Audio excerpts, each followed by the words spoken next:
Whew. Out of breath. Getting old.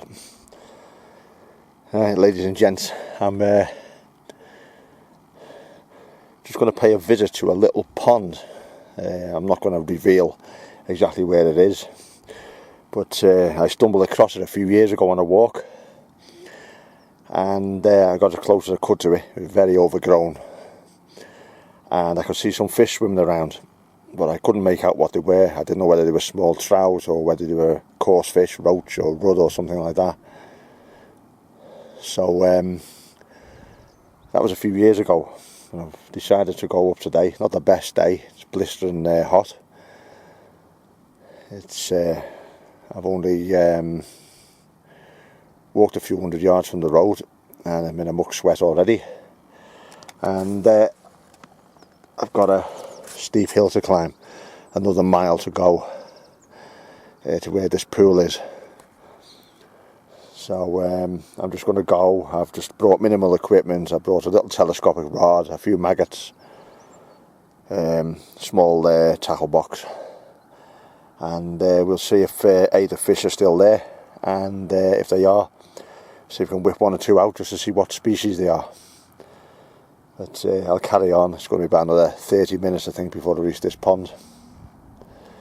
So we'll see what there is to see.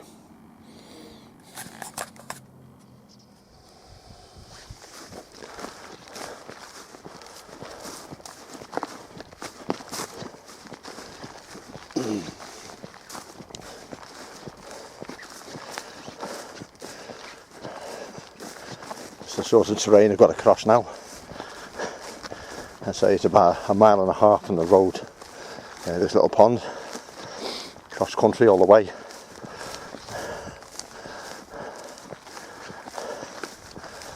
I have got permission off the guy who owns this pool to fish here.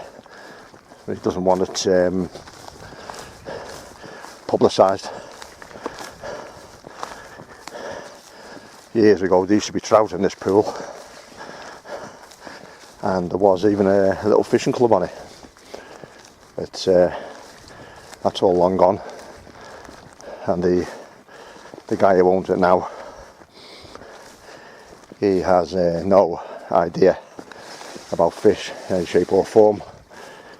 It wasn't him who had it when people were fishing in it previously, so he's just as curious as I am,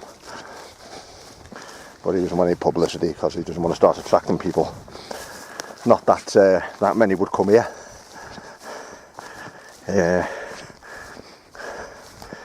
Angling, like so many other subjects now, they're all faltering. No one's encouraging the youngsters anymore to the same degree that they were many years ago. All the kids now, they're all stuck on the phones, getting fat and lazy. They're not interested in anything. They don't even collect stamps. So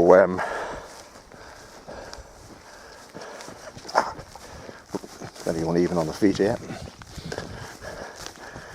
A lot of anglers as well, established anglers, they fish regular and they love what they do, but if it entails having to walk more than 100 yards from the car, then I think a lot of them would actually give it up. It's even anglers aren't prepared to. These are the ones who are fit and able, of course. Angling's a very good sport for disabled people, and they're the less mobile, but the fit and healthy ones who actually won't go out of the way to go to a blue spot on the map just to check it out. Even people like that are few and far between. So people like myself and others who do what I do will walk, drag a bit of tackle across miles of open countryside, get wet and miserable sometimes doing it, where part of a group of anglers are a bit of a breather apart. It's I don't want to decry those who don't do it, but when you go to the same place week in, week out, often catching the same fish over and over again, in some cases in coarse fisheries, or put and take fisheries, just like golf courses. There's only so many ways you can bat a ball on a golf course, and there's only so many golf courses you can do in a lifetime. So I like to look for new stuff, and that's what I'm visiting today. Whew. Bloody hot now. Just to fight my way out through that bracken there now. There's a little almost dried up stream in that gully there, but it feeds that over there, and that's my destination. Yeah, another 100 yards or so. Hell of a drag getting here.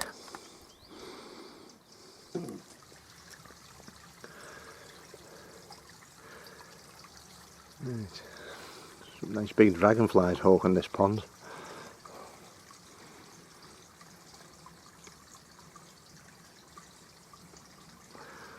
There was a heron here when I arrived. It's flown off now, and that's always a good sign for fish. Although, of course, herons eat a lot of other things. It's also, while I was setting up my little rod, just behind these reeds here and to the left, there was a big splash. I'd thrown some maggots in. That might have been partly the reason, or it might just be coincidence. Anyway, it's very overgrown here, so I haven't really got an vantage point for fishing. I'll explore a bit in a while, and see if there's some better, more accessible points to the water. It's hard to know where the land ends and the water begins. Although I just looked over the other side, the sun was shining in. You can see a lot of stonework underneath the water. This is formerly a little reservoir. So it was just basically impounded this little stream. So we'll fish here for a while and see what happens. I'm just going to, for the time being, I'm just going to concentrate on this little area. Oh, there's a fish there just come up. I'll be able to see the rings. So I'm just going to fish behind and just out into the open to the right of those little reeds there.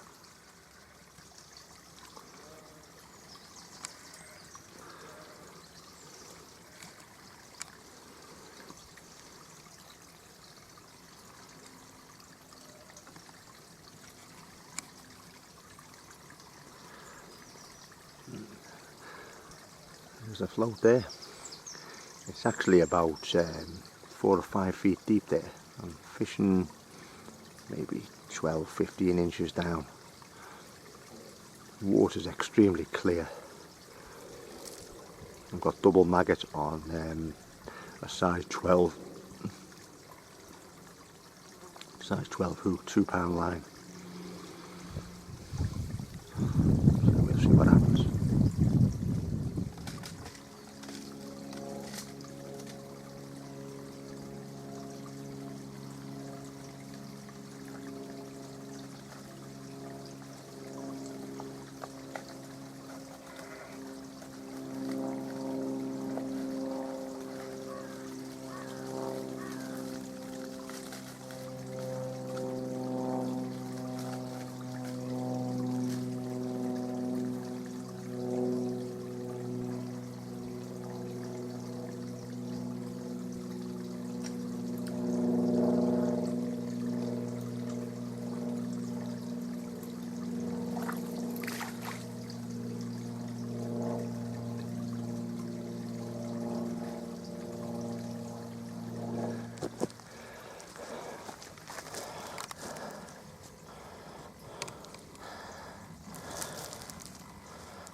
Get that in focus. There you go. Nice little brownie. Big enough for the pot. Yeah, double maggot. Have a bit of that.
Well, not a bad haul for an hour.